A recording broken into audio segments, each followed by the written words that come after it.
آج میں آپ کو ایک کافی پرانا قصہ سنانے جا رہی ہوں۔ بہت زیادہ پرانا بھی نہیں ہے لیکن ہے تو پرانا، کیونکہ یہ کہانی میری امی کی بھی پھپھی جان کی ہے۔ امی کی پھپھی جان کی یہ کہانی ہماری نسلوں میں یوں سمجھیے کہ پیڑھی در پیڑھی چلی آ رہی ہے۔ لگتا ہے آپ سمجھے نہیں کہ پیڑھی در پیڑھی کا مطلب یہ ہے کہ نسل در نسل چلی آ رہی ہے۔ چلے آئیں اب آپ کو کہانی کی طرف لے کر چلتے ہیں۔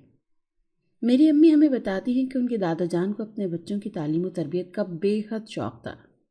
ان وقتوں میں جب 2 سے 3 جماعتیں بھی بہت زیادہ سمجھی جاتی تھی اور لوگ پرائمری کر کے اسکول کے ہیڈ ماسٹر تک لگ جایا کرتے تھے، یہ اس وقت کی بات ہے کہ امی کے دادا جان نے میٹرک تک تعلیم حاصل کر رکھی تھی۔ وہ اپنی بے بہار زمینوں اور پھر ذمہ داری کے نظام کی وجہ سے سرکاری نوکری تو نہیں کر سکتے تھے، زمینوں کا بھی انتظام سنبھالنا ہوتا تھا، اور پھر ان کے والدین کو یہ چیز سخت ناگوار تھی کہ ان کا بیٹا غیروں کی نوکری کرے۔ انہیں یہی محسوس ہوتا تھا کہ کسی دوسرے کی نوکری کرنا گالی ہے اور اس سے عزت میں بہت فرق پڑتا ہے۔ انہوں نے بیٹے کی ضد کی وجہ سے اسے پڑھنے تو دیا تھا، حالانکہ وہ پڑھنے لکھنے کے حق میں بھی نہیں تھے۔ دادا جان امی جان لوگوں کو بتایا کرتے تھے کہ ان کے ابا اور ان کے دادا اور ان کے چچا وغیرہ سمجھتے تھے کہ پڑھ لکھ کر نوجوان بزدل ہو جاتے ہیں، وہ ہر لحاظ سے صلح صفائی ہی چاہتے ہیں۔ حالانکہ دیکھا جائے تو یہ بات غلط تو نہیں تھی، لیکن اس وقت لوگوں کو یہی لگتا تھا کہ جو نوجوان پڑھ لکھ جاتے ہیں وہ لڑائی جھگڑے سے کوسوں دور بھاگتے ہیں، اور اس ذمہ داری کے کاموں میں تو اکثر ہی لڑائی وغیرہ ہو جایا کرتی ہے، تو پھر اس سارے انتظامات کو کون دیکھے گا؟ تو بس اسی وجہ سے وہ یہ چاہتے تھے کہ امی کے دادا جان نہ ہی پڑھے لکھیں، لیکن پھر لاڈلے بیٹے کی ضد اور فرمائش کی وجہ سے انہوں نے ان کو پڑھنے سے نہیں روکا، اور وہ بتایا کرتے تھے کہ انہوں نے اس وقت جب 10 جماعتیں پاس کر لیں تو ارد گرد کے دیہاتوں میں بھی یوں سمجھو کہ ایک دھوم مچ گئی۔ لوگ بڑے اچھمبے سے کہتے تھے کہ جانتے ہو، خطیب الرحمان کے بیٹے نے 10 جماعتیں پاس کر لی ہیں، پوری 10۔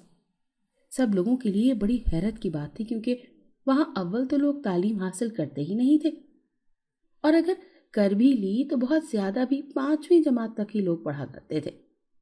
اس وجہ سے زیادہ سے زیادہ 3ری 4تھی جماعت تک کی تعلیم گنے چنے لوگ حاصل کر سکتے تھے اور کرتے تھے۔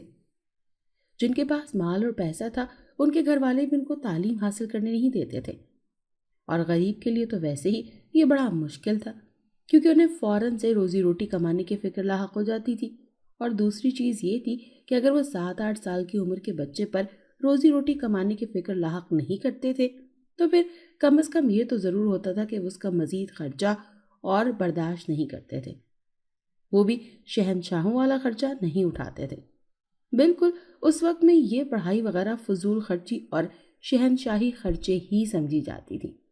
تو خیر، امی کے دادا جان کی 10 جماعتوں کی دھوم ارد گرد کے سبھی دیہاتوں میں خوب ہوئی۔ پھر اس کے بعد امی کے دادا جان کی شادی ہوئی اور اللہ نے ان کو اولاد کی نعمت سے نوازا، تو انہوں نے اس وقت ہی نیت کر لی تھی۔ انہوں نے اپنی بیوی سے کہا تھا کہ جو بھی ہوا میں اپنے بچوں کو ضرور پڑھاؤں گا۔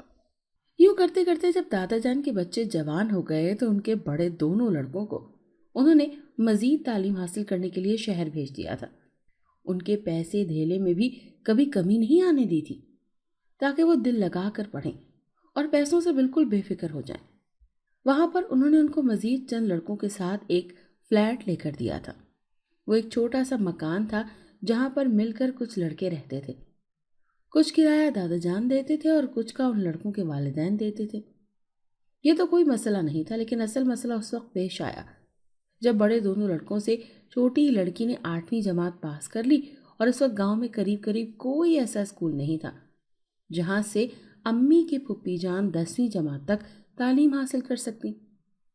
بڑی زیادہ سوچ بچار کے بعد آخرکار امی کے دادا جان نے یہ فیصلہ کیا کہ مزید بیٹیوں کو بھی تو میں نے پڑھانا ہی ہے، تو کیوں نہ میں ابھی شہر چلا جاؤں۔